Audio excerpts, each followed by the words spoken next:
Mari kita menyembah Tuhan, bersujud dalam nama-Nya. Yesus hadir di tengah kita, menyatakan kasih-Nya. Beshem ha'af ve'aben veruach hakodes ha Elohim echad. Di dalam nama Bapa dan Putra dan Roh Kudus, Allah yang Esa. Amin. Topik kita hari ini sangat menarik dan kita akan mempelajari bersama, dan topik mengenai apakah benar Muhammad disebut dalam Kitab Kidung Agung. Sebenarnya ini sudah saya bahas di Sarapan Pagi Biblika dalam suatu artikel sejak tahun 2006. Tetapi apa yang saya tulis untuk apologetik di Sarapan Pagi Biblika mungkin agak berbeda pendekatannya. Dan ini juga karena ada perenungan juga mungkin semakin matang dan semakin bisa menerima perbedaan. Jadi apa yang saya sampaikan di sini agak berbeda dengan artikel yang saya tulis tahun 2006 yang lalu. Dan dari sini saya mengajak Anda semua untuk semakin dewasa dalam menyikapi suatu perbedaan. Dan saya sangat bersyukur dengan adanya Pusat Studi Peradaban dan Perdamaian Cipta Widya yang mempersembahkan webinar apakah benar Muhammad disebutkan dalam Kitab Kidung Agung, dikaji dari aspek linguistik, historis, dan teologis. Ada satu quote yang sangat bagus dari seorang rabi, dia seorang chief rabi, yaitu Rabbi Jonathan Sacks, yang dia mengatakan bahwa Torah itu adalah global konteks yang dipercayai oleh orang Yahudi, oleh orang Kristen, dan orang Muslim. Yang dimana kita mempercayai kitab Torah sebagai kitab suci. Walaupun begitu, di antara kita tentu ada disagreement. Dan itu tidak membuat kita harus bermusuhan. Jikalau ada perbedaan, maka kita menerima itu sebagai suatu perbedaan. Dan saya akan memberikan orang Yahudi menyikapi, orang Kristen menyikapi, dan bagaimana orang Muslim menyikapi apa yang ditulis dalam kitab Torah ini. Saya tidak memberikan atau mempresentasikan suatu kemutlakan suatu penafsiran, karena beriring dengan jalannya waktu, saya lebih suka untuk memilih lentur terhadap suatu penafsiran. Dan ini saya harap Anda pun dapat menerima ketika saya harus bersikap lentur terhadap suatu perbedaan penafsiran. The three Abrahamic religion, yaitu Yahudi, Kristen, dan Islam, yang dimana agama Yahudi tentu saja dimulai dari pengajaran dari Nabi Musa, ya, Moshe Rabbeinu. Nah, kemudian disambung yang lahir dari Yudaism itu adalah kekristenan pada abad pertama Masehi. Kemudian 7 abad selanjutnya barulah Islam itu muncul. Jadi antara Yahudi, Kristen, dan Islam adalah sama-sama agama Ibrahimi atau agama Samawi atau agama langit atau agama Semitik, agama yang diturunkan oleh keturunan Sem, karena Abraham berasal dari keturunan Sem. Nah, saya mengquote dari sahabat saya yang bernama Ezra Abraham. Dia adalah seorang Yahudi, tetapi dia adalah seorang Yahudi yang moderat, dan dia memiliki satu sikap terhadap perbedaan penafsiran atau perbedaan pandangan dari kitab yang sama-sama kita anggap sebagai kitab suci. Dia mengatakan banyak orang berpendapat bahwa semua agama Abrahamik harus memiliki keyakinan paralel, dan keyakinan tersebut harus memiliki makna yang sama. Itu adalah kesalahan umum yang dilakukan orang ketika mereka mempelajari perbandingan agama. Misalnya, menilai konsep Mesias dan kenabian. Dua hal tersebut selalu menjadi perdebatan panjang yang tak pernah usai. selama ratusan tahun antara kekristenan dan Yahudi. Dan juga Islam mengenai status kemesiasan Yesus atau kenabian Muhammad.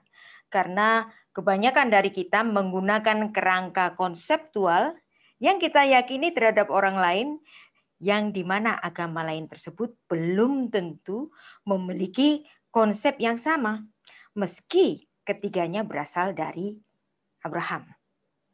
Memang konsep-konsep ini memiliki beberapa kesamaan dalam pemikiran Yahudi, Kristen, atau Islam. Tetapi tidak hampir pada skala atau signifikansi yang dimiliki rekan-rekan Abrahamik antara satu dengan yang lain. Nah, ini pemikiran yang sangat bagus sekali dari saudara kita yang beragama Yahudi. Dan saya harap kita pun dapat menerima perbedaan itu. Termasuk ketika saya memilih lentur terhadap suatu penafsiran atau pilihan terhadap suatu pemahaman. Saya juga berpegang pada suatu prinsip, people can believe what they want to believe. Itu namanya freedom of faith. Alkitab jelas menulis suatu silsilah, yaitu dari Adam, yang kemudian setelah adanya kerusakan di bumi akibat keturunan dari Kain itu beranak pinak kawin mawin dengan keturunan Set yang saleh, kemudian kejahatan merajalela di bumi dan kemudian ada bencana air bah. Nah, Tuhan memulai kehidupan yang baru yang menempatkan Nuh sebagai Adam yang baru. Nah, kemudian bangsa-bangsa di dunia diturunkan dari Nuh. Nah, dari Nuh Tuhan secara khusus memilih satu garis, yaitu Sem. Di sini, Sem. Nah, dari Sem, dia memilih Abraham. Dari Abraham, dia memilih Ishak. Dari Ishak, dia memilih Yakub. Dari Yakub, dia memilih Israel. Dari Israel, Tuhan memilih secara khusus, yaitu Yehuda, suku Yehuda. Nah, itulah sebabnya dalam Yohanes 4 ayat 22, secara khusus berdasarkan kronologi dari silsilah tadi, Tuhan Yesus memberikan satu konfirmasi di perjanjian baru.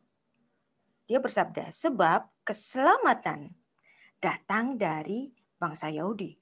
Tuhan pilih kasih. Tidak. Karena ketika Tuhan itu berkehendak untuk memberikan satu jalan keselamatan, mau tidak mau Tuhan harus memilih satu garis yang dia pilih sejak pada mulanya. Yang dimana bahkan nama dari Yakub itu sudah disebutkan ribuan tahun sebelum Yakub itu lahir. Jadi ini adalah suatu ketetapan dari Tuhan sejak pada mulanya, yang kemudian dikonfirmasi lagi oleh Tuhan Yesus. Sebab keselamatan datang dari bangsa Yahudi. Bukan berarti Tuhan itu rasis, tetapi dari Yahudi ini kemudian keselamatan itu disebarkan kepada seluruh bangsa-bangsa. Alkitab kita mau nggak mau, karena Alkitab Perjanjian Lama, dimulai dari kitab Kejadian, itu betul-betul Allah itu memilih sebuah bangsa. Nah, maka mau tidak mau, kita harus melihat runutannya. Runutannya itu melalui siapa? Yaitu mulai dari Abraham, yang dimana Abraham adalah seorang Ibrani. Jadi ketika kita bicara mengenai garis keselamatan, maka tidak bisa tidak, kita harus berpijak pada Abraham dari keibraniannya. Kemudian dari keturunan Abraham yang secara khusus Tuhan itu memilih Yakub, maka kita akan bicara mengenai keisraelan. Nah, dari Israel yang 12 suku itu, secara khusus Tuhan memilih suku Yehuda. Maka mau tidak mau, kita harus melihat dari Yahudi, Yehuda, Yahudi. Itulah sebabnya sabda Tuhan Yesus tentulah memiliki dasar. Bahkan dasarnya itu sejak kitab Kejadian. Semuanya tertulis pada kitab Kejadian, yang merupakan kitab genealogi. Nah, kitab Kejadian adalah kitab asal-usul. Asal-usul dari segala sesuatu. Maka orang Kristen harus memulai pemahaman kitab suci harus dari kitab Kejadian. Ini adalah satu buku yang saya tulis yang sedianya nanti akan berseri. Saya sedang menyelesaikan seri kedua yaitu Parashat Noah. Yang dimana Parashat Bereshit ini bicara mengenai genealogi langit dan bumi. Parashat Bereshit juga bicara mengenai genealogi monotheism. Kemudian genealogi manusia, kemudian genealogi keselamatan, kenapa orang Israel itu memulai ibadah mereka dengan cara ibadah sakramental. Dan yang penting, yang sedang sekarang kita pelajari itu yaitu genealogi orang-orang pilihan yang menjadi garis silsilah bagi Sang Mesias. Mulai dari Adam, Set, Nuh, Sem, Abraham, Ishak, Yakub, Israel, dan kemudian secara khusus Yehuda. Nah, ini semua ada dalam kitab Kejadian. Jadi apapun yang kita pelajari sekarang ini termasuk garis kenabian itu ditulis sejak pada mulanya. Bahkan secara luar biasa penyeimbang dari bangsa pilihan ini Tuhan memilih satu garis yang secara khusus yang sudah ditulis dalam kitab Kejadian. Jadi musuhnya Israel itu sudah ditetapkan Allah sejak pada mulanya. Jadi kitab Kejadian itu adalah kitab mula dari segala sesuatu. Lahirnya sebuah bangsa, bangsa pilihan, termasuk lahirnya sebuah bangsa yang menjadi penyeimbang dari Israel tadi. Kenapa harus ada bangsa yang menjadi penyeimbang bagi Israel? Karena kalau Israel ini lagi seperti kayak anak nakal harus disabet oleh bapaknya, maka Tuhan akan memilih satu bangsa ini yang secara khusus. Bahkan bangsa ini sudah disebut oleh Tuhan sejak kitab Kejadian pasal 10. Dan di mana bangsa ini secara khusus dituliskan kehebatannya itu sebelum Musa memulai kisah mengenai bapaknya orang-orang Semit. Siapa? Abraham. Nah, inilah sebabnya maka kita harus melihat kitab kita itu bukan sekedar kitab teologi, tetapi Anda juga harus melihat Alkitab kita sebagai kitab sejarah, yang dimana di situ terdapat sejarah dari segala macam sesuatu. Nah, bagaimanapun Israel itu mungkin sombong, mungkin tidak setia, mungkin bahkan memberontak terhadap Allah. Tetapi ketetapan Tuhan menyatakan bahwa Israel adalah am segula, yaitu harta miliknya Tuhan. Am segula itu biasanya diterjemahkan dengan the chosen people. Tetapi sebenarnya am segula ini memiliki arti harfiah harta kepunyaan Tuhan. Harta berharga milik kepunyaan Tuhan. Nah, bahkan ketika Tuhan memperkenalkan kepada Musa, dia secara khusus bicara tentang silsilah. Yaitu apa? Tuhan bicara, Vayomer, Anohi, Elohe, Aviha, Elohe Abraham, Elohe Ishak, Elohe Yaakov. Secara khusus, Tuhan bicara kepada Musa, aku ini adalah Allah dari bapak leluhurmu. Yaitu Allah dari bapak Abraham, Allah dari bapak Ishak, Allah dari bapak Yakub, yang dimana kamu lahir dari Yakub. Jadi di sini garis kenabian yang ditulis dalam Alkitab itu jelas, yaitu dari rumpun Abraham, dari rumpun Ishak, kemudian dari rumpun Yakub. Kita tentu tidak akan dapat menerima begitu saja suatu klaim dari orang lain ketika ada orang menyatakan nabi yang berasal dari luar dari Yakub ini. Kalau Tuhan sudah memilih Yakub sejak Kejadian pasal 3, tentu saja dari Yakub.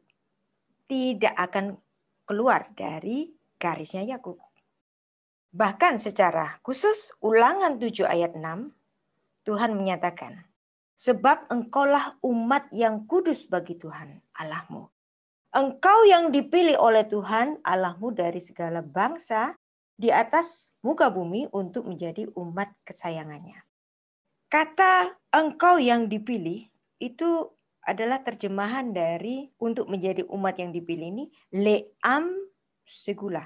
Yang sebenarnya secara harfiah ini adalah menjadi bangsa kesayangan. Bangsa spesial, bangsa pilihan. Dari sini maka garis kenabian, garis keselamatan tidak akan keluar dari garis dari Israel. Kalau saya bicara demikian, saya bukan rasis. Tetapi Alkitab memang bicara demikian. Bahwa Allah betul-betul memilih sebuah bangsa. Bahwa kitab Kejadian betul-betul menulis tentang kelahiran sebuah bangsa. Hanya Alkitab saja, kitab suci yang menulis sekaligus kelahiran sebuah bangsa. Anda boleh membuka kitab suci agama manapun. Tidak ada di antara mereka yang menuliskan kelahiran sebuah bangsa. Hanya kitab Torah saja yang menuliskan kelahiran sebuah bangsa. Karena memang dari bangsa itu Tuhan berkehendak memberikan keselamatan dari bangsa itu. Maka ketika Tuhan Yesus bicara dalam Yohanes pasal 4 tadi bahwa keselamatan dari bangsa Yahudi dan itu diucapkannya kepada perempuan Samaria, itu untuk meluruskan sebuah penolakan dari orang Samaria bahwa keselamatan pun bisa datang dari Samaria. Karena mereka menolak dinasti-dinasti dari Daud. Maka Tuhan memberikan pelurusan bagi perempuan itu. Keselamatan itu sedianya hanya dari bangsa Yahudi. Itulah sebabnya kalau Anda membaca kitab Perjanjian Baru itu dibuka dengan silsilah. Karena silsilah itu merupakan poin yang sangat penting dalam Alkitab kita. Sejak Perjanjian Lama pun dalam Perjanjian Baru. Sehingga kalau Anda membaca Matius 1 ayat 1. Inilah silsilah Yesus Kristus. Anak Daud, anak Abraham. Sefer Toledot, Yeshua HaMashiach, ben David, ben Abraham. Kenapa harus secara khusus menuliskan ben David? Kalau ben David akan merujuk kepada apa? Merujuk kepada kesukuan. Kesukuan apa? Kesukuan Yehuda, yaitu Yahudi. Kemudian kalau bicara mengenai Abraham, bicara mengenai Keibranian yang memang Tuhan berkehendak melalui Abraham. Tuhan memilih satu rumpun bangsa tertentu. Demikian pun oleh orang asing, yaitu orang Majus. Dia menyebut di mana itu raja orang Yahudi. Maka raja orang Yahudi inilah yang akan menjadi keselamatan bagi seluruh bangsa-bangsa. Nah, penting sekali suatu pemahaman mengenai silsilah. Bahkan dalam Kejadian 5 ayat 32 yang disitu dituliskan secara khusus mengenai putra-putra dari Nuh, yaitu Sem, Ham, dan Yafet, yang dimana di antara ketiga dari putra dari Nuh ini, Tuhan secara khusus memilih Sem. Nah, dari Sem, dia nanti memilih Abraham. Itulah sebabnya agama Yahudi, agama Kristen, juga agama Islam merupakan sama-sama agama Semitik dan agama Ibrahimi. Masing-masing dari kita, baik itu Yahudi, baik itu Kristen, baik itu Islam, semuanya. Jangan ada orang yang bermegah. Semuanya dari ketiga agama ini pernah melakukan kekerasan berdarah. Orang Yahudi pernah melakukan kekerasan berdarah? Ya. Orang Kristen? Wah, lebih lagi. Mulai dari perang salib, kemudian apa? Inkuisisi, zaman kegelapan gereja. Bahkan inkuisisi itu tidak hanya dilakukan oleh golongan Katolik, tetapi juga golongan Protestan juga. Termasuk juga golongan Islam. Nah, kalau Islam ada yang anarki, dulu kita juga pernah. Jadi jangan sombong. Kita diajari kasih, tapi toh ada yang namanya inkuisisi. Ada peperangan atas nama agama, bukan? Jadi ketiga dari agama Semitik ini pernah memiliki catatan-catatan berdarah yang tidak perlu kita banggakan. Yahudi punya catatan, Kristen punya catatan, Islam punya catatan. Kalau Anda sekarang itu melihat ISIS itu jahat dan kita berbangga, kita makasih. Ya jangan gitu dong. Karena sebelumnya kita udah melakukannya duluan. Kalau sekarang itu sudah bertobat gereja-gereja, haleluya. Tapi sebenarnya kita pun memiliki catatan hitam juga. Tidak ada yang dibanggakan ketika orang-orang itu bertindak kekerasan atas nama agama. Inilah yang menarik, yang tadi saya bilang. Bahwa hanya kitab Kejadian atau kitab Torah bicara mengenai kelahiran sebuah bangsa. Bahkan sebelum bicara mengenai kelahiran sebuah bangsa, yaitu Israel, yang dimulai dari Abraham. Sebelum cerita tentang Abraham, ini lucu. Anda harus melihat suatu hal yang aneh di Alkitab kita. Kenapa sebelum bicara mengenai Abraham, Musa itu bicara mengenai siapa? Nimrod. Siapa itu Nimrod? Nimrod itu adalah keturunan dari Ham. Yang dimana dia adalah keturunan dari Ham dari garisnya Kush. Yang dimana Kush ini memiliki salah satu putra yaitu Nimrod.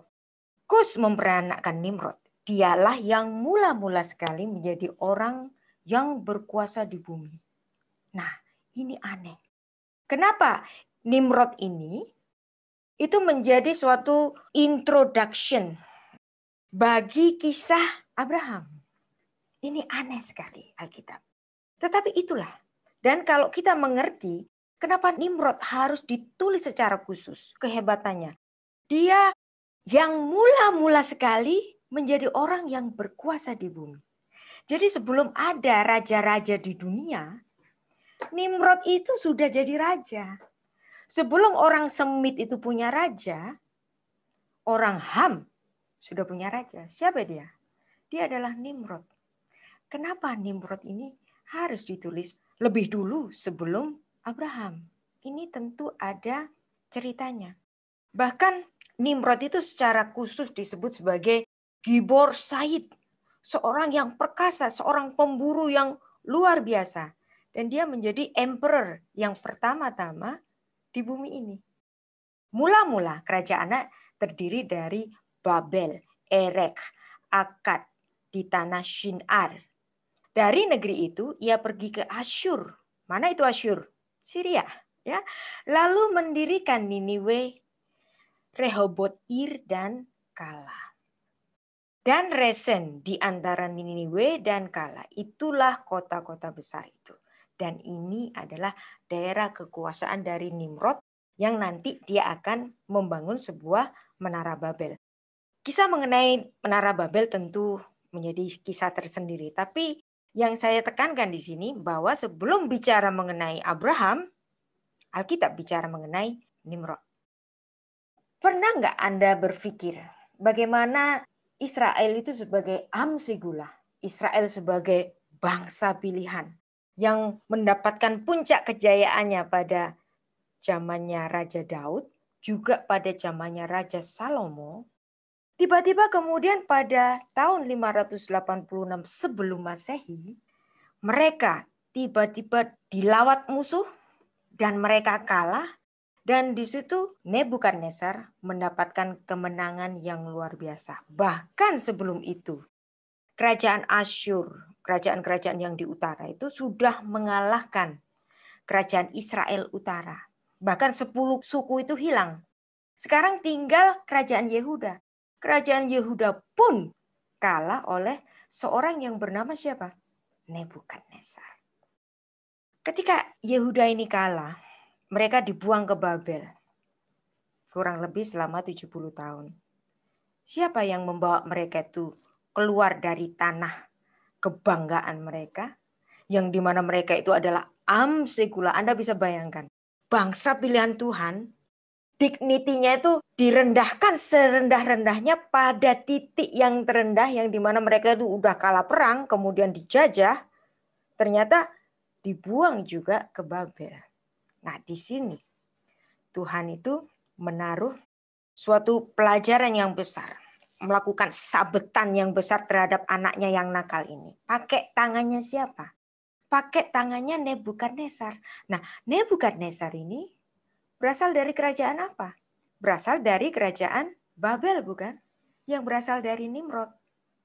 Itulah sebabnya secara khusus kitab Kejadian itu bicara mengenai Nimrod. Jadi Alkitab itu nggak akan ada sesuatu yang tiba-tiba muncul gitu, nggak ada. Bahkan musuh bagi Israel itu sudah ditentukan sejak mulanya. Bangsa Babel dipakai oleh Tuhan. Buat apa? Kalau nyabetin si anak nakal ini, pakai tangan siapa? Pakai tangan Babel. Pakai tangan Nebukadnezar. Sehingga mereka kemudian berteriak-teriak minta tolong, memohon perlindungan Tuhan. Nah, dari situlah, dari pembuangan di Babel itulah, kemudian muncul satu kebudayaan baru. Yaitu apa? Cara ibadah yang baru. Yaitu munculnya agama Yahudi Rabinik. Kenapa agama Yahudi Rabinik itu baru muncul ketika pembuangan di Babel? Karena Bait Allah itu ada di Yerusalem. Nah, ketika mereka itu dibuang di Babel di sini, artinya selama 70 tahun tidak dapat mempersembahkan korban. Wah, ini problem. Nah, kalau mereka tidak dapat memberikan persembahan korban, maka artinya dosa-dosa orang Israel ini kan nggak bisa diampuni kan? Karena korban itu nggak boleh dilakukan di luar Bait Allah. Sehingga ketika mereka itu di Babel, mereka itu sudah dignitinya udah hilang, sudah dihukum, kalah dari musuh, kebanggaannya sebagai amsegula udah hancur, pengampunan dosa pun problem karena mereka tidak dapat mempersembahkan korban. Akhirnya para rabi Yahudi ini berpikir, para imam juga berpikir bagaimana mengubah, mensubstitusi suatu ibadah mereka yang kala itu tidak dapat mempersembahkan korban. Bayangin selama 70 tahun. Maka mereka mengganti korban itu dengan doa-doa yang sudah disusun. Maka itu namanya sidur. Bahasa Ibraninya adalah tefilah. Sidur itu adalah istilah untuk orang-orang Yahudi Askenazi. Tapi maksudnya sama. Jadi mereka mencari dasar ayat. Kan harus pesyat nih. Kalau menentukan suatu tatanan ibadah baru, mereka harus punya dasar ayat. Dasar ayatnya di mana? Mazmur 141 ayat 2. Biarlah doaku adalah bagimu seperti persembahan ukupan. Dan tanganku yang terangkat seperti persembahan korban pada waktu petang. Anda lihat di sini, tanganku yang terangkat dan doa menjadi substitusi bagi korban. Nah, memang ayat ini bisa dijadikan dasar bahwa kalau mereka tidak dapat mempersembahkan korban, mereka bisa membaca buku-buku sidur. Tetapi tentu saja ini tidak sempurna. Maka mereka terus-menerus minta belas kasihan dari Tuhan agar Tuhan itu dapat mengembalikan orang-orang Israel ini ke tanah suci supaya mereka dapat beribadah. Ini juga ada catatan dari literatur Yahudi yang memberikan satu penjelasan bahwa prayer itu menjadi replacement dari animal sacrifices. Nah, kapan ini mulai tradisi Yahudi Rabinik? Yaitu gara-gara mereka dibuang di Babel. Yang dimana saat itu mereka tidak dapat mempersembahkan korban. Kemudian juga dalam Hosea 14 ayat 3, bawalah sertamu kata-kata penyesalan dan bertobatlah kepada Tuhan, katakanlah kepadanya, ampunilah segala kesalahan, sehingga kami mendapat yang baik, maka kami akan mempersembahkan. Kata persembahan ini diartikan oleh para rabi sebagai korban lembu sembelihan pengakuan kami. Jadi di sini Hosea 14 ayat 3 juga menjadi suatu dasar yang dimana doa atau sidur atau tefilah itu menjadi substitusi dari korban. Sekarang setelah tahun 70 Masehi, Bait Allah ini kan runtuh. Maka Yahudi Rabinik kembali di masa ketika mereka dibuang di Babel, yang dimana mereka tidak dapat mempersembahkan korban. Itulah sebabnya saudara-saudara kita dari kalangan Yahudi Rabinik, mereka selalu rajin membaca Torah, membaca sidur-sidur, karena doa itu menjadi substitusi dari persembahan korban. Bagi kita, korban itu sudah selesai di atas kayu salib. Tapi bagi mereka itu jadi problem. Itulah sebabnya mereka harus berdoa di sisa dari bangunan bait Allah, yaitu tembok barat ini. Mereka merindukan bagaimana mereka dapat membangun kembali bait Allah yang ketiga, supaya mereka dapat apa? Mempersembahkan korban kembali. Sekarang bicara mengenai Mesias. Moshiach atau Mashiach, Melek Meshicha atau Melek Moshiach atau Malcha Meshicha. Malcha Meshicha ini sudah ada dalam penafsiran para rabi ketika menafsirkan Kejadian 3 ayat 15. Kenapa di situ merupakan harapan bagi datangnya Sang Mesias? Karena di situ ada suatu paradoks yang dimana Adam yang hari itu harus mati, maka dia diberikan justru suatu harapan kehidupan, yaitu adanya keturunan melalui perempuan. Nah, kata Mesias awalnya itu adalah suatu kata yang umum yang diterapkan kepada para imam-imam Israel. Jadi imam-imam ketika mereka itu dikukuhkan, inaugurasi, mereka itu diurapi. Sehingga para imam ini juga bisa disebut sebagai Mesias. Kemudian para raja Israel, karena mereka itu inaugurasinya juga melalui pengurapan minyak, maka mereka pun disebut Mesias. Ada satu lagi, yaitu Mesias masa datang. Mesias setelah pembuangan di Babel, yang dimana kemudian Mesias itu diterapkan kepada seorang yang secara khusus dikirim oleh Tuhan untuk membebaskan Israel atau untuk membangun kembali bait Allah. Dalam makna seperti dalam kitab Daniel ini, makna Mesias itulah yang sedang dinanti-nanti oleh orang Yahudi hingga sekarang. Yang dimana dalam Mesias ini, kita sudah melihatnya bahwa Mesias itu sudah terpenuhi dalam diri Yesus Kristus. Dan ada suatu keanehan lagi. Tadi kita sudah mendapatkan satu keanehan.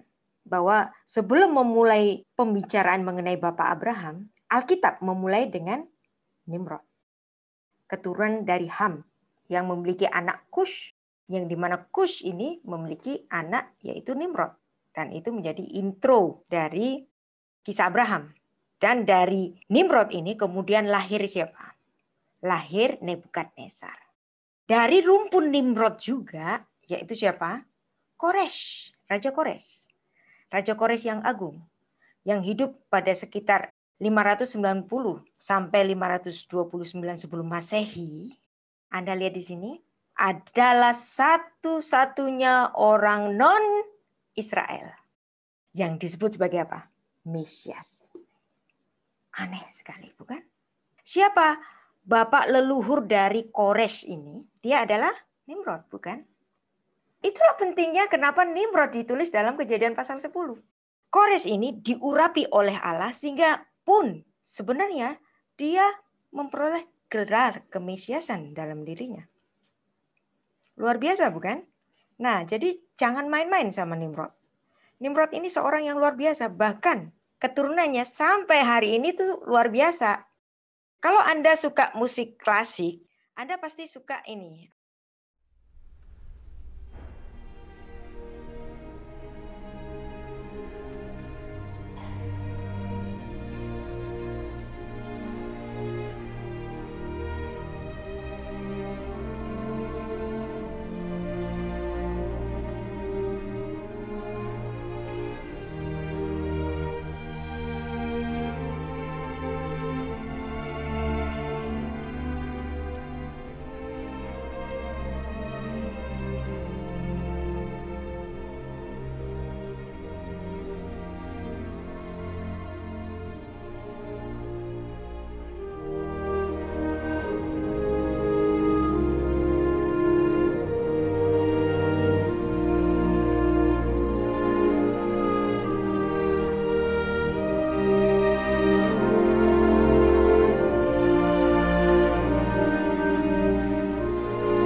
Sir Edward Elgar tadi memberikan suatu tribute yang luar biasa bagi seorang yang bernama Nimrod.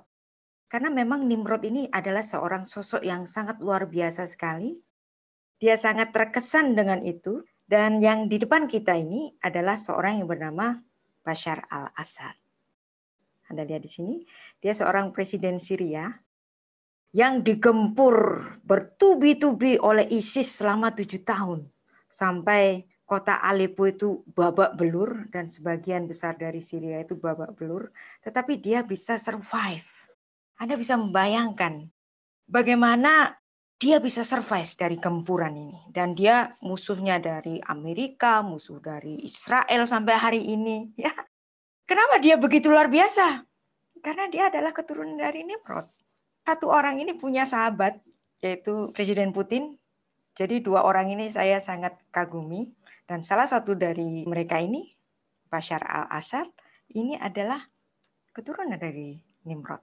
Jadi lagu yang luar biasa tadi, itu memang menggambarkan dari keperkasaan Nimrod tadi. Yang dimana orang-orang Kristen ini hampir mungkin tidak melihat siapa itu Nimrod. Kenapa dia begitu dipelihara Tuhan? Kenapa dia dipelihara Tuhan? Karena memang dia dipakai sebagai alat Tuhan kalau Israel itu nakal, gitu, seperti anak kecil yang nakal gitu harus disabet gitu kan. Nah sekarang kita bicara mengenai Arab. Arab ini beda lagi. Arab itu baru ada di Alkitab kita pada kitab 1 Raja-Raja. Kitab 2 Tawarikh, Yesaya, Yeremia, Yeskiel. Secara khusus bicara mengenai Arab. Ya memang bapak moyangnya Arab tentu saja ada di kitab Kejadian, yaitu Yoktan atau sebagian campuran dari Ismail. Dan salah satu ayat yang menulis tentang Arab yaitu Yeremia 25 ayat 24. Kepada semua raja Arab yang tinggal di padang gurun. Nah ini ada kata Arab di sini. Kata Arab itu baru ada di kitab Raja-Raja, Yeremia dan seterusnya. Kata Arab sendiri tidak ada di kitab Kejadian. Nah sedangkan kita selalu melihat asal usul dari segala sesuatu itu dari mana? Dari kitab Kejadian, termasuk Nimrod. Termasuk Asyur, termasuk Babel, yang dimana mereka adalah bangsa-bangsa yang sebenarnya dipelihara Tuhan untuk menjadi alat Tuhan, untuk menjadi penyeimbang bagi Israel apabila Israel memberontak terhadap Tuhan. Bahkan salah satu keturunan dari mereka, siapa? Quraisy, mendapat gelar Mesias. Bukankah ini sesuatu yang luar biasa? Jadi Alkitab itu betul-betul runut, ya, nggak ada yang miss dari atas sampai ke bawah, dari Nuh ke Sem, Sem ke Abraham, Abraham ke Ishak, Ishak ke Yakub, Yakub ke Israel. Arab utama yang di selatan itu berasal dari Yoktan di sini. Kemudian ada perkawinan campur dengan sebagian orang-orang Ismail, juga Esau. Nah ini menjadi bangsa Arab yang besar. Yang dimana ternyata bangsa Arab ini, kata Arab sendiri di Alkitab kita itu baru ada pada kitab 1 Raja-Raja. Bangsa-bangsa Arab yang di selatan termasuk Saudi Arabia itu kemungkinannya itu berasal dari Yoktan di sini. Dan itu ditulis dalam Kejadian 10 ayat 25. Nah, Yoktan beranak pinak dan kemungkinan besar melahirkan bangsa-bangsa Arab yang di selatan termasuk Saudi Arabia. Tetapi ini kan Yoktan, bukan Arab. Arab baru ada pada 1 Raja. Sekarang bagaimana kita menyikapi klaim dari teman Muslim, apakah benar ada nama Muhammad disebutkan dalam kitab Kidung Agung? Saya adalah penganut prinsip yaitu Shiv'im Panim Latorah. Ungkapan Ibrani bahwa Torah itu memiliki 7 wajah ini ditujukan untuk pada penafsiran yang bermacam-macam terhadap Taurat secara berbeda-beda. Perbedaan ini itu mau nggak mau itu ada. Sehingga saya memilih dari prinsip Shiv'im Panim Latorah ini suatu kelenturan dari suatu penafsiran. Kalau kamu memilih tafsir itu, ya silahkan. Saya nggak beli tafsir itu. Saya percaya pada tafsir yang ini. Kamu menafsirkan itu silakan, tapi itu bukan tafsirku. Tapi itu bukan yang aku pilih, tapi itu bukan yang aku percayai. Demikian juga ketika saya melihat seorang teman muslim yang mengatakan bahwa ada nama Muhammad dalam kitab Kidung Agung. Satu hal yang menarik dalam kitab tradisinya orang Yahudi, bahwa pada turunnya hukum Taurat ada satu kisah yang dipercaya oleh orang-orang Yahudi yang ditulis pada kitab Shemot Rabbah 5 ayat 9. Bahwa ketika Torah itu diturunkan melalui Musa, ada suara yang keluar dan terbagi menjadi 70 suara. Kenapa 70? Karena angka 70 ini dalam kehidupan orang-orang Ibrani adalah lambang dari bangsa-bangsa di dunia. Karena bangsa-bangsa di dunia ini diturunkan dari keturunan Nuh yang berjumlah 70. Di mana ditulis? Ditulis dalam Kejadian pasal 9. Itu betul-betul 70 keturunan dari Nuh. Ada suara yang keluar dan terbagi dalam 70 suara, 70 bahasa, supaya semua bangsa bisa mendengar. Dan semua umat dan bangsa mendengar suara tersebut dalam bahasa mereka sendiri. Yang dimana dengan pengertian ini, orang Yahudi memandang bahwa Torah ini suatu global konteks bagi seluruh bangsa-bangsa. Turunnya Torah ini diturunkan ada suara dalam 70 bahasa. Ini dalam pengertiannya orang Yahudi. Ditulis dalam kitab tradisinya orang Yahudi. Nah, ini memang nggak ada di Alkitab. Tapi walaupun ini nggak ada di Alkitab, adalah suatu keanehan bahwa ternyata dalam perjanjian baru ada satu konfirmasi kejadian yang serupa. Saya melihat ini adalah suatu tipologi, ternyata ada antitype-nya. Di mana itu antitype? Yaitu di kitab Kisah Para Rasul. Kisah Para Rasul pasal 1 sampai 8 yang ini merupakan intro dari turunnya Roh Kudus. Bahwa ketika Tuhan itu naik ke surga, dia bersabda, "Tetapi kalian akan menerima kuasa kalau Roh Kudus turun ke atas kamu, dan kamu akan menjadi saksiku di Yerusalem dan di seluruh Yudea, Samaria, sampai ujung bumi." Kalau bicara mengenai ujung bumi, Tuhan Yesus pasti memaksudkan ini kepada seluruh bangsa-bangsa yang dalam mindsetnya orang Ibrani itu disimbolkan dengan angka 70. Nah, Anda lihat di sini bahwa ada satu peristiwa yang dimana terdapat Neshonot Acherot. Adanya bahasa-bahasa yang terjadi pada fenomena turunnya Roh Kudus kepada para rasul yang ditulis pada Kisah Para Rasul 2 ayat 4 sampai 11, maka penuhlah mereka dengan Roh Kudus. Lalu mereka mulai berkata-kata dalam bahasa-bahasa, glosais heterais, seperti yang diberikan oleh Roh itu kepada mereka untuk mengatakannya.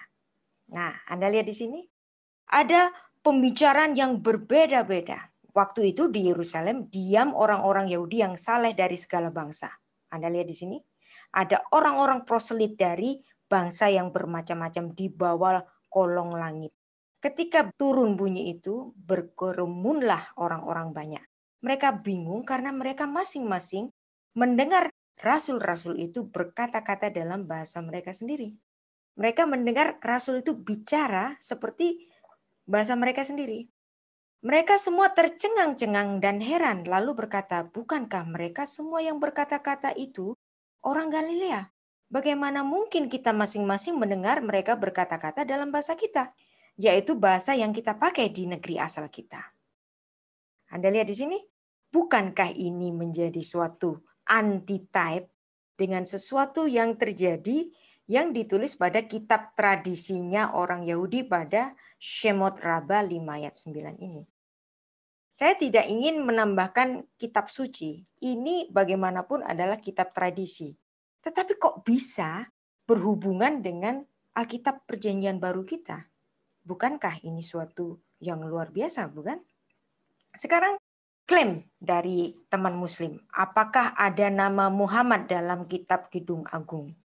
Yang pertama, ayat pertama yang mereka klaim itu ada Muhammad, yaitu Kidung Agung 5 ayat 10. Yang dimana mereka itu melihat di sini ada Merefafa. Di antara selaksa orang. Kenapa mereka itu memandang Merefafa ini sebagai suatu nubuat bagi Muhammad? Ini kan aneh. Tapi kita mencoba menyelami apa yang mereka pahami. Kenapa kata Merefafa ini dipakai sebagai pemahaman bagi mereka, ini ada Muhammad di Alkitab kami. Mari kita selami apa yang mereka pahami tentang Kidung Agung di ayat 10 ini. Dan juga mereka memandang bahwa paran, baka, syair itu dianggap sebagai bukan di Sinai di sini, di dataran di sini, tetapi di Arab yang selatan, Saudi Arabia yang dekat Mekah. Nah itu kan klaim.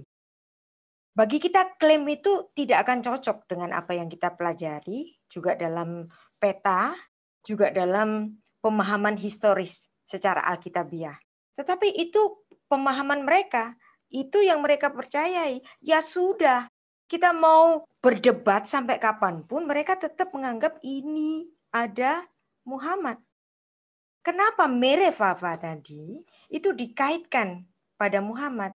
Karena mereka memandang Ulangan pasal 33 ayat 2, ada kata puluhan ribu, karena paran ini mereka anggap ada di Arab Selatan, ya, maka kata puluhan ribu ini, rifefot, nah ini adalah bentuk plural dari refafa tadi, ya ini bentuk pluralnya, jadi merefafa di sini merifefot.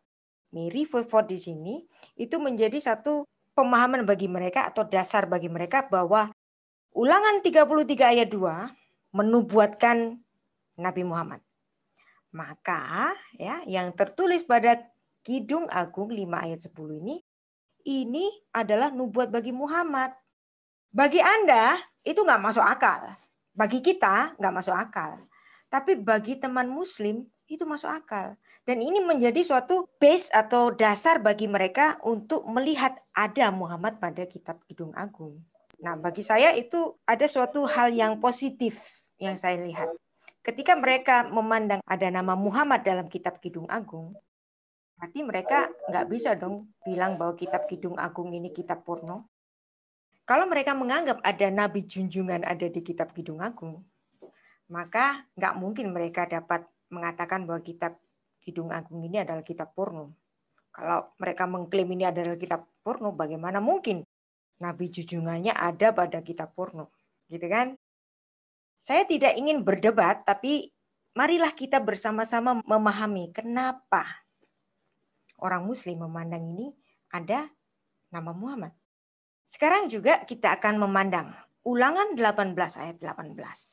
Seorang nabi akan kubangkitkan bagi mereka dari antara saudara mereka, seperti engkau ini.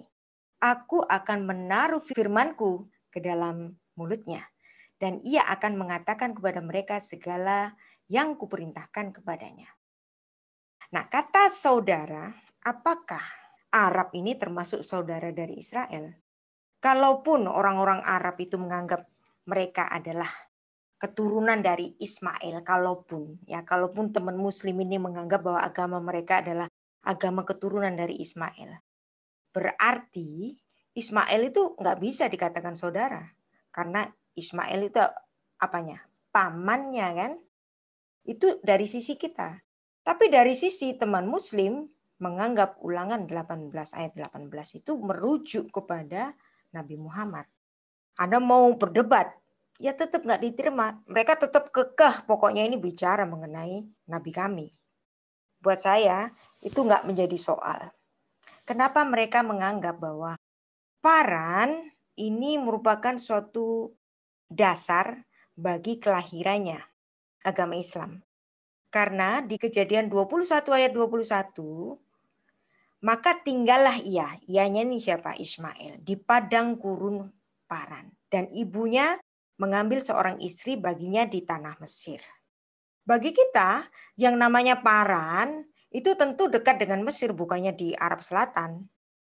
Jalan menuju Mesir, termasuk juga Seir, Baka dan lain-lainnya itu di daerah ini, bukan di Arab Selatan. Tapi kalau teman Muslim menganggap Paran ini tempatnya Ismail yang ada di sumur dari air Zam-Zam yang di Arab sana, nah itu kan belief. Seperti tadi saya katakan, people can believe what they want to believe. Itu namanya freedom of faith, ya. Mari kita pahami mengapa mereka berpandangan demikian. Tidak mau lagi menebat, karena percuma. Perdebatan itu sudah puluhan tahun. Bahkan saya sudah berdebat, tulisan saya itu sejak tahun 2006, bukan? Bahkan sebelumnya saya sudah berdebat di situs-situs yang lain, bahkan sejak tahun 2000. Nah, kalau dihitung sampai hari ini, berarti sudah 20 tahun. Sejak mulainya saya berapologet. Nah, kemudian saya nggak mau berapologet lagi, karena yang dipersoalkan ya itu-itu aja gitu. Saya mau berapologet dengan cara yang lain, yaitu apa? Saya membuat kecintaan orang-orang Kristen di Indonesia ini untuk mau sekaligus belajar bahasa Ibrani. Termasuk saya juga memberikan apresiasi untuk More Desanto. Terima kasih banyak, Anda juga banyak mengajar murid-murid Anda untuk mencintai naskah-naskah bahasa Ibrani. Dan marilah kita bersama-sama untuk membuat orang-orang Kristen di Indonesia ini sama-sama mencintai Alkitab bahasa asli. Saya tentu saja tidak bisa berjuang sendirian. Saya perlu More Desanto, saya perlu ada 100 orang lagi, kita perlu ada 1000 orang lagi. Dan kita bersama-sama memberikan satu kecintaan, kerinduan orang-orang Kristen di Indonesia itu untuk kita bersama-sama belajar bahasa asli Alkitab. Nah, kita kan suka diledekin tuh sama si evangelis Nandar itu kan. Orang Kristen umat terjemahan. Ini malu banget dong. Masa orang Kristen banyak yang masih buta huruf aksara bahasa Ibrani gitu kan. Nah, dengan adanya More Desanto, kemudian juga orang-orang lainnya ya, guru-guru bahasa Ibrani lainnya, marilah kita bersama-sama menggalakkan orang-orang Kristen untuk mencintai Alkitab bahasa asli. Saudara Bah, More Desanto. Sekarang kita melihat apakah ada hubungan antara Ulangan pasal 33 ayat 2 dan Kidung Agung 5:10. Kidung Agung 5 ayat 10 itu menulis revava. Sedangkan Ulangan 33 ayat 2 itu menulis revevot. Nah, revava ini singular, yang ini plural. Yang revava dalam kitab Kidung Agung itu dalam pengertian mutlak 10.000. Nah, kalau dalam Ulangan 33 ayat 2 ini yaitu puluhan ribu, di situ ditulis 10,000. Jadi menghubungkan revava Kidung Agung 5 ayat 10 dengan Ulangan 33 ayat 2 itu nggak relevan karena bentuk katanya berbeda. Nah, ini kita kan juga belajar mengenai gramatik dari suatu naskah. Jadi nggak bisa dicomot-comot, tapi pun ini tetap dipakai oleh teman Muslim, ya sudah. Ini adalah salah satu dari penerapan Shif'im Panim Latorah. Anda memilih penafsiran itu, ya silakan. Tapi itu tidak kita beli. Itu tidak kita pakai. Itu tidak kita percayai. Kalau mereka mempercayai yang itu, ya silakan. Nah, sekarang yang kedua. Di sini ada kata Muhammadim. Nah, Muhammadim. Nah, ada yang mengatakan bahwa ini seharusnya Muhammadim. Oke, seandainya ini harus dibaca ada titiknya beda, sehingga bisa dibaca Muhammadin. Enggak apa-apa. Tetapi ini pun, Anda lihat di sini ada hirik yot mem. Nah, hirik yot mem itu plural. Apakah akan lebih dari satu Muhammad? Kan nggak mungkin. Ini hirik yot mem ini plural. Jadi apakah ini ada nama Muhammad? Bagi kita ini enggak. Karena ada plural laki-laki. Noun nomina plural laki-laki. Ada hirik yot mem. Kalau singular itu nggak pakai dim di sini, im di sini. Atau mungkin mereka seperti menerapkan seperti kata Shamaim atau Elohim. Elohim, kenapa Tuhan yang Esa disebut sebagai Elohim? Karena Elohim itu jamak keagungan, plural of majesty. Apakah mereka akan menerapkan Muhammadim ini sebagai plural of majesty kepada Muhammad? Kalaupun saya memandang ini adalah suatu kata yang dalam bentuk plural. ini pun juga akan menjadi problem, bukan? Problem banget. Kita tidak melihat ada nama Muhammad di sini. Tapi teman Muslim melihat ini ada nama Muhammad. Bagi saya, akhiran khirik yotmem di sini, im, plural, berarti ada 2 nama Muhammad atau lebih. Tapi pun itu dipilih oleh teman-teman Muslim. Nggak apa-apa. Namanya juga Shif Impanim Latora. Saya suka diledekin sama teman-teman Kristen yang lain yang nggak setuju dengan apa itu Shif Impanim Latora.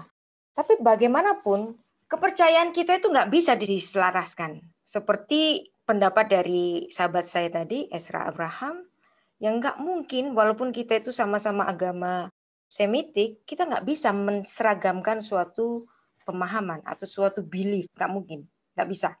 Itu nggak bisa. Ada persoalan yang dimana kata Muhammadim ini harus dibaca Muhammadin. Muhammad. Ya nggak apa-apa lah. Tapi kalaupun mereka menganggap kita itu salah baca, coba kita dengar bagaimana orang Yahudi sendiri membaca Kidung Agung 5 ayat 16. Itu membaca Muhammadim. Apakah Muhammadim? Mari kita dengar sama-sama. חיקו ממתקים וכולו מחמדים. זה דודי וזה רעי, בנות ירושלים. חיקו ממתקים וכולו מחמדים. זה דודי וזה רעי, בנות ירושלים. Anda tadi dengarnya apa? Muhammadim atau Muhammadim? Si orang Israel asli ini membacanya dengan Muhammadim. Berarti orang Yudaisme Rabbinik sendiri membaca itu dengan Muhammadim, tapi bukan Muhammadim, atau bukan Muhammad, tapi Muhammad karena ada im di situ, bukan? Dalam bahasa Ibrani Kidung Agung 5 ayat 16 tertulis kata Muhammadim yang merupakan bentuk plural dari kata Mahmad. Plural dari Muhammad ini. Oke. Ini juga bisa dibaca Muhammad kalau nikutnya beda. Tapi ini kan im. Berarti plural dong. Bagi kita itu problem. Nggak bisa ini dirujukkan kepada Muhammad, kecuali orang-orang teman Muslim itu menganggap kata Muhammadim atau Muhammadim itu seperti kita memandang kata Elohim, plural of majesty, jamak keagungan. Apakah Muhammadim ini juga diperlakukan sebagai jamak keagungan untuk diterapkan kepada Muhammad? Kata Muhammad ini berasal dari verba hamad. Nah, hamad itu artinya menginginkan atau mendambakan. Nah, kalau kita lihat di sini kata hamad menjadi Mahmad yang kemudian dibaca Muhammad, yang dimana dalam Kidung Agung 5 ayat 16 itu adalah Muhammadim, berarti di sini hanya kemiripan bunyi saja ataupun kemiripan arti. Bolehlah, karena banyak arti-arti dalam bahasa Arab itu yang mirip dengan bahasa Ibrani, bukan? Ya nggak apa-apa. Tapi apakah ini merujuk kepada Muhammad? Kalau saya bilang bukan. Kalau mereka, teman-teman Muslim menganggap ini ada Muhammad, ya silakan. Shif Impanim Latora buat saya. Ya kan? Pilihan mereka. Nah, sekarang saya akan bicara khusus mengenai sores dari nama Muhammad ini. Atau dibaca Muhammad, oke.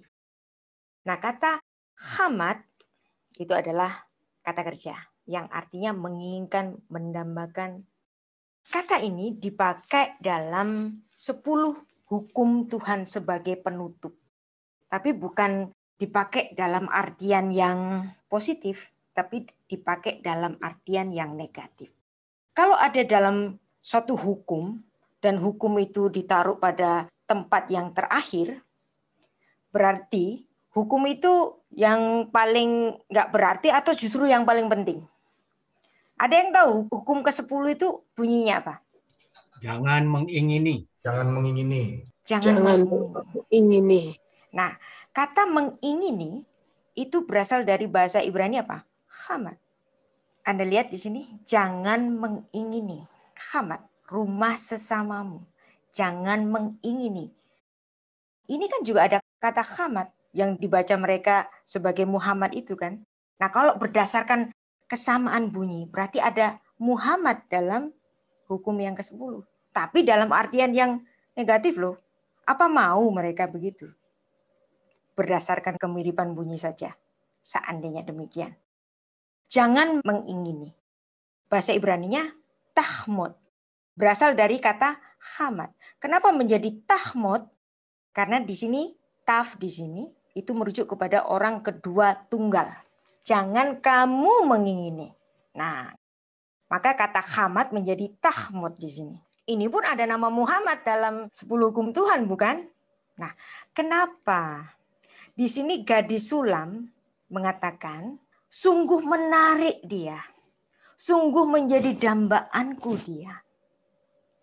Kalau seseorang itu menjadi dambaannya, dan dia menarik hatinya, seorang yang menjadi dambaannya itu sedang berada bersama perempuan itu atau tidak? Saya tanya. Kata-kata ini diucapkan oleh si gadis sulam itu pada saat apa? Pada saat dia bersama kekasihnya atau pada saat dia jauh dari kekasihnya? Jauh. Jauh kan? Kenapa ketika kekasihnya jauh, dia mengatakan dia adalah dambaan. Bukan aku saja, tapi semua perempuan itu mendambakan dia. Berarti sesuatu yang diingini. Nah, hati-hati dengan keinginan. Nah, karena keinginan di dalam Alkitab kita itu merupakan pintu masuk dari dosa, bukan? Adam jatuh dalam dosa. Karena apa kira-kira? Karena dia lapar? Kalau nggak makan terus mati? Karena apa kira-kira? Karena ingin seperti Tuhan. Ingin seperti Tuhan. Wow. Jadi hati-hati dengan keinginan. Ya. Nah, kalau hamad atau mahmad ini sesuatu yang diingini, hati-hati dengan keinginanmu. Kalau kita sudah bersama dambaan hati kita, Alkitab mengatakan seperti ini. Seperti yang ditulis oleh Daud. Mazmur Daud. Tuhan adalah gembalaku. Takkan kekurangan aku. Mismor le David. Adonai roi. Lo eksar. Nah, ini adalah suatu keadaan yang dimana Daud itu mengalami suatu keadaan dia bersama-sama dengan sang dambaan itu. Nah, kalau dia sudah umat Allah itu sudah berada dengan sang dambaan, dia nggak perlu keinginan. Maka ini terjemahnya keren sekali ini. King James ini. I shall not want. Jadi Adonai roi lo eksar.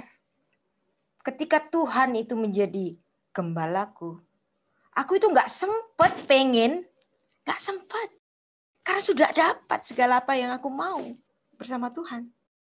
Ucapan Kidung Agung 5 ayat 16 itu adalah keadaan ketika si gadis sulam ini tidak mendapatkan sang kekasihnya, bukan? Kalau dia sudah mendapatkan sang kekasihnya, dia tentu akan bicara seperti Daud. Lo eksar. I shall not be in want. I shall not want. Aku sudah gak pengen apa-apa kalau Tuhan menjadi gembalaku. Bukankah ini luar biasa sekali? Tentang hubungan dari kata hamad tadi. Mahmad, hamad, mahamadim. Ya. Kalau Tuhan bersama kita, kita gak perlu mahamadim. Karena segala yang kita perlukan sudah terpenuhi. I shall not want. Aku sudah gak perlu apa-apa lagi. Kata Daud. Nah, itulah kenapa penting bagi kita untuk membaca Alkitab itu secara kronologis. Bahwa Alkitab kita itu betul-betul secara runut bicara mengenai siapa bapak leluhur. Dari Nuh ke Abraham, Abraham ke Ishak, Ishak ke Yakub, Yakub ke Israel, Israel khusus secara khusus ke siapa? Ke Yehuda. Yang dimana nanti Raja Mesias itu lahir melalui bangsa Yahudi. Balik lagi seperti yang dikatakan oleh sahabat saya tadi, Ezra Abraham, kita memiliki perbedaan tafsir, kita memiliki perbedaan pandangan. Dalam hal ini kita nggak perlu debat, Kalau mereka menganggap Kidung Agung 5 ayat 10, 5 ayat 16 itu ada Muhammad, ya silahkan. Tetapi itu tidak menjadi pemahaman bagi kita. Dan saya harap kelenturan saya ini tidak menjadi problem. Kemudian Anda mengatakan bahwa saya adalah seorang yang liberal. Bukan. Saya tidak liberal. Saya sangat konservatif. Konservatif pada pilihan kekristenan itu sendiri. Orang lain mau pilih yang itu, ya silakan mau mereka. Imannya beda. Termasuk ketika Yesaya 9 ayat 5. Bagaimana orang Kristen dan orang Yahudi menghayati ayat ini. Bagi kita, Yesaya 9 ayat 5 itu, sebab seorang anak telah lahir untuk kita. Seorang putra telah diberikan untuk kita. Lambang pemerintahan ada di atas bahunya. Dan namanya disebutkan orang penasihat ajaib.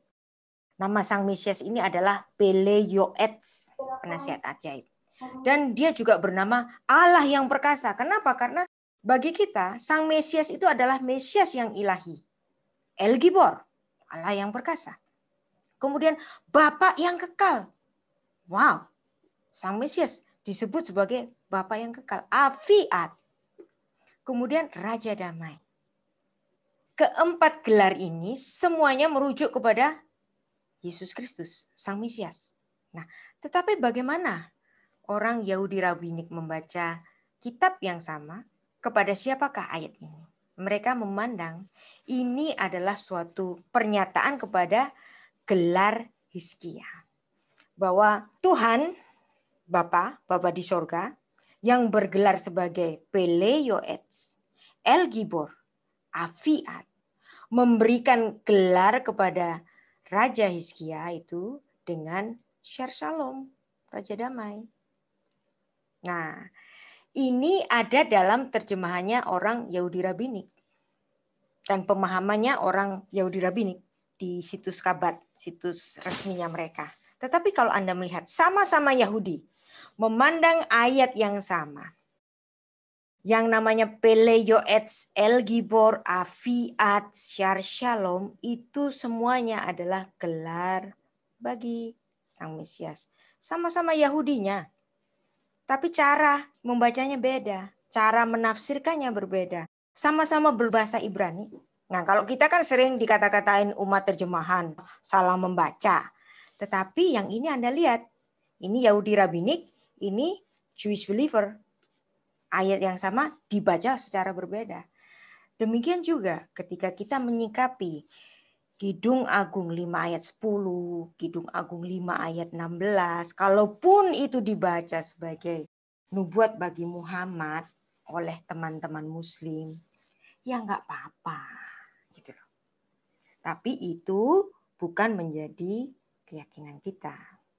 Dan saya harap Anda bersetuju dengan saya. Ya, karena saya sudah berpengalaman. Anda belum berapologetik, saya sudah ya sejak tahun 2000. Dan situs Sarapan Pagi yang resmi ini sejak 2006. Tapi sebelumnya juga sudah ada yang dimana situs ini masih nebeng di server gratisan gitu. Nah, kemudian kami punya server sendiri tahun 2006 dan itu sampai hari ini. Nah, itu sudah memuat bahasan-bahasan mengenai Kidung Agung 5 ayat 10, Kidung Agung 5 ayat 16. Dan walaupun dijelaskan secara dan berdebat berkepanjangan tetap nggak manjur. Jadi ya sudah, silahkan teman Muslim percaya pada tafsirannya sendiri dan kita tetap pada keyakinan kita. Dan keyakinan kita bukan sekedar keyakinan teologis. Tetapi keyakinan kita itu dikonfirmasi dengan keyakinan historis. Bahwa Alkitab kita tidak hanya berupa catatan-catatan teologis, tetapi juga mencatat secara historis. Bagaimana kita dapat melihat suatu catatan historis, yaitu ketika Alkitab menulis silsilah. Yang dimana silsilah ini perlu kita pandang secara keyahudian, secara kesemitikan, karena baik perjanjian lama maupun perjanjian baru, itu sebenarnya ditulis dalam wawasan keibranian, wawasan keisraelan, wawasan keyahudian. Maka kita perlu membaca Alkitab bagaimana ketika Alkitab ini ditulis dalam konteks budayanya orang-orang Yahudi. Alkitab kita betul-betul bicara mengenai genealogi alam semesta, genealogi monoteisme. Kejadian 1 ayat 1 itu adalah genealogi dari monoteisme. Allah yang esa menciptakan langit dan bumi dan isinya. Kemudian genealoginya manusia betul-betul ditempatkan pada awal dari kitab suci kita, kitab Kejadian, terjadinya Adam dan istrinya dan anak cucu mereka. Kemudian ada genealogi keselamatan. Nah, ini penting juga. Nah, keselamatan kita, sistem ibadah kita yang adalah agama sakramental, itu merupakan kepercayaan yang memiliki genealogi. Luar biasa bukan? Bahkan kitab Kejadian bicara juga mengenai genealogi bangsa pilihan. Enggak ada satu kitab suci manapun bicara mengenai kelahiran sebuah bangsa, kecuali kitab Torah. Keselamatan, genealogi keselamatan, itu ada dalam Kejadian 3 ayat 15. Dan itu merupakan suatu Injil yang pertama. Siapa yang menyatakan bahwa Kejadian 3 ayat 15 adalah Injil yang pertama atau proto-evangelium? Dia adalah Bapak Gereja Irenaeus. Bapak Gereja Irenaeus adalah murid dari Polikarpus. Polikarpus murid dari Rasul Yohanes. Jadi setidaknya Bapak Gereja Irenaeus ini adalah generasi ketiga dari para rasul. Dia memandang Kejadian 3 ayat 15 sebagai Injil yang pertama. Berita Injil yang pertama. Jadi Injil yang pertama itu bukan kitab Matius, tetapi justru ditulis dalam kitab Kejadian 3 ayat 15. Karena pada hari kematian Adam, ya, karena Adam, kalau kamu makan hari ini kamu mati. Tetapi pada hari kematian Adam, Tuhan bicara tentang apa? Keturunanmu dan keturunannya. Luar biasa. Ada satu paradoks.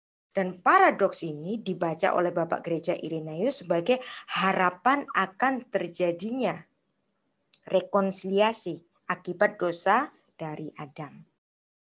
Anda lihat di sini. Kalau dibaca dalam bahasa Indonesia, hilang ini genealoginya. Keturunannya akan meremukkan kepalamu. Dan engkau akan meremukkan tumitnya. Nah, ini kata tumit. Kata tumit dalam bahasa Ibrani itu akef. Dan ini merupakan sores dari nama Yaakov. Jadi nama Yakub itu sudah diucapkan Allah sejak Kejadian 3 ayat 15 dalam bentuk figuratif. Karena kalau waktu itu Tuhan mengatakan nanti ada keturunannya Yakub nanti akan menjadi sang Mesias. Sangat menjadi suatu kesulitan bagi Adam, bukan? Dia nggak akan ngerti. Maka Tuhan memberikan satu simbol di sini. Tumit. Siapa tumit?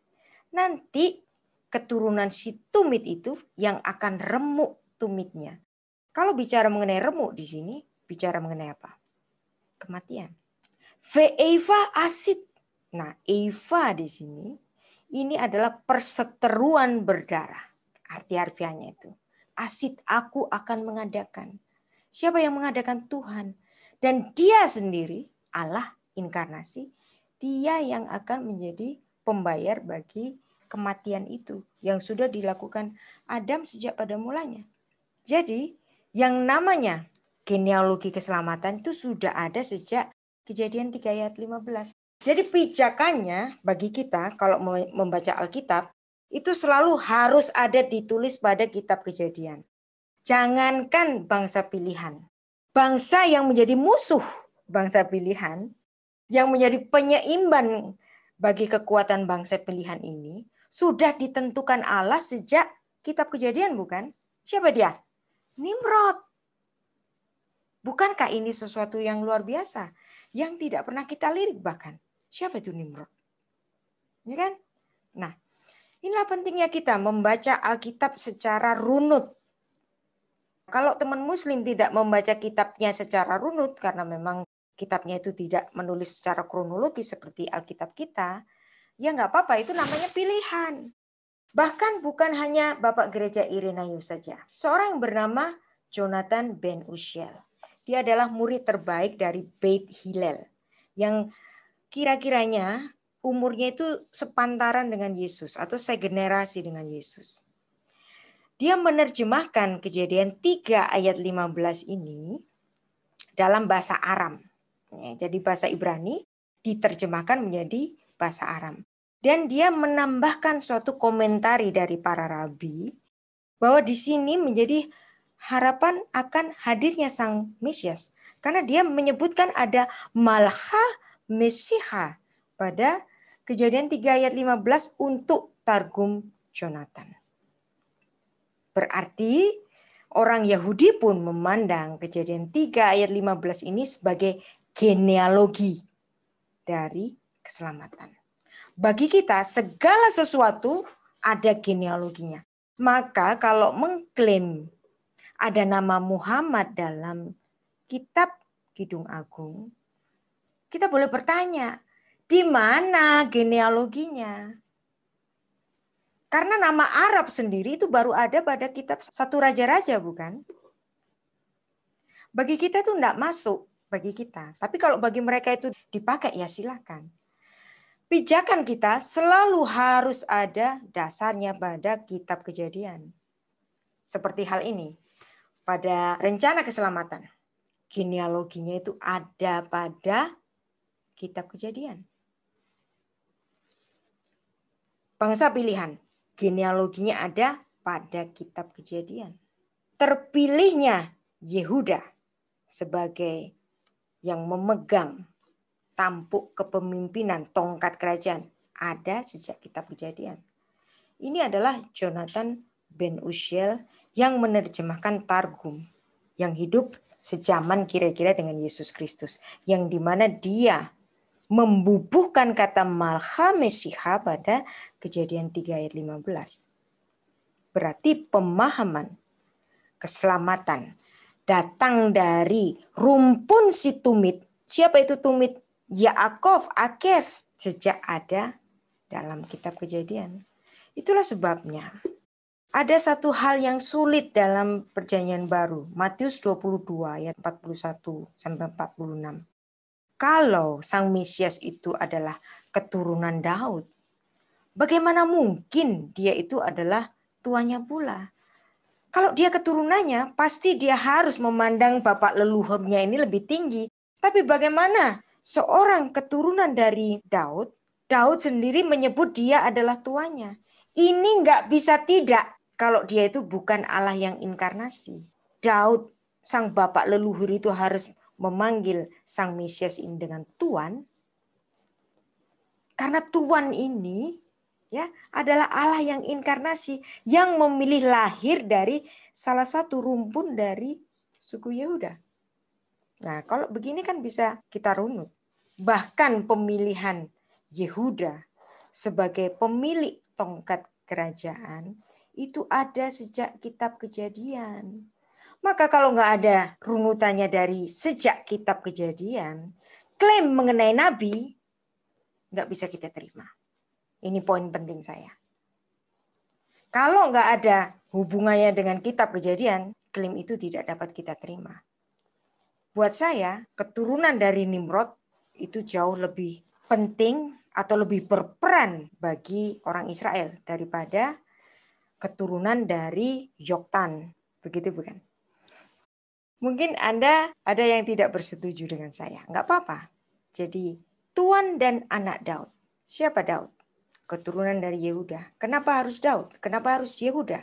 Karena Yehuda lah yang diberikan tongkat kerajaan sejak kitab Kejadian.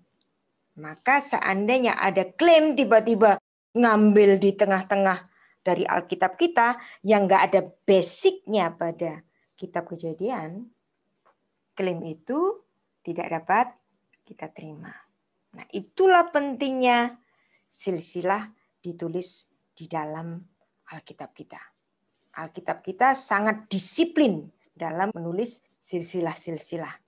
Nah, itulah pentingnya kenapa dalam penulisan Yesus Kristus itu sendiri harus dimulai dari silsilah-silsilah.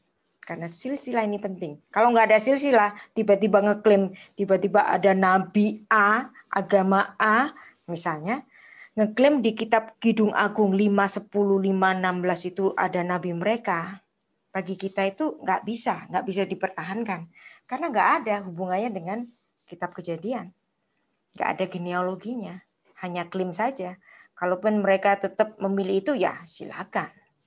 Tapi itu bukan kita. Nah, Alkitab kita sangat disiplin dalam menulis silsilah. Anda lihat di sini, dari Sem inilah garis mesianik. Dari Abraham, khusus nanti melalui Ishak. Di sini Ishak, Yakub, dan Israel. Demikian.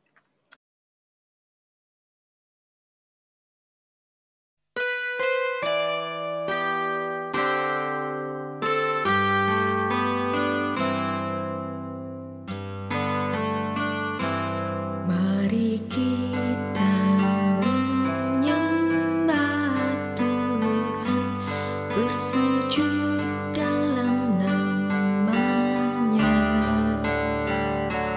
Yesus hadir di tengah kita, menyatakan kasih-Nya dan rendahkan diri di hadapan-Nya untuk mendengar sabda-Nya. Di kekudusan-Nya selamanya memuji dan menyembah.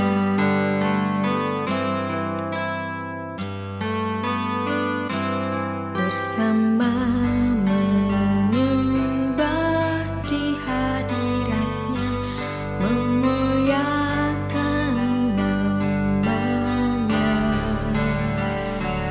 Berdoa bersyukur padanya atas kasih kurnia-Nya,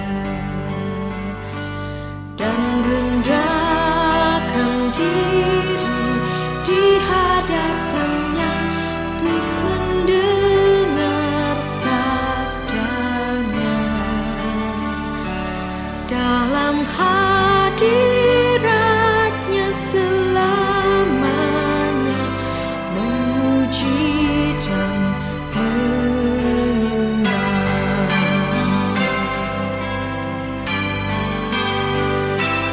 Mari kita menyembah Tuhan, bersujud dalam nama-Nya. Yesus hadir di tengah kita, menyatakan kasih-Nya dan rendahkan diri di hadapan-Nya untuk mendengar sabda-Nya. Di kekudusan